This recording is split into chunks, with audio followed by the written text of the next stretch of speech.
Hi YouTube परिवार. खूप दिवस झालं सेल्फी स्टिक मागवायची म्हणते, कारण मला व्हिडिओ बनवतानाही पकडायला कोण नसते मोबाईल, त्याच्यामुळे मी हा सेल्फी स्टिक मागवलेला आहे. हा 2 in 1 आहे, तर तुम्ही पाहू शकता ह्याचा वापर कसा करतो आहे ते. ह्यासोबत मला चार्जिंग भेटलेलं आहे आणि ह्याला पुढं लाईटसुद्धा आहे. ह्याला पुढं सेल्फी काढू शकतोच आणि आपण जे यूट्यूबवर बनवतो छोटे छोटे ब्लॉग्स हेही बनवू शकतो.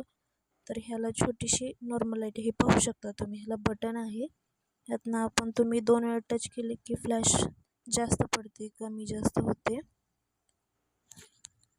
आणि ह्या सेल्फी स्टिकच्या खाली बघितल्यावर आपल्याला पाहायला मिळते की ती आपल्याला ओपन करता येते आणि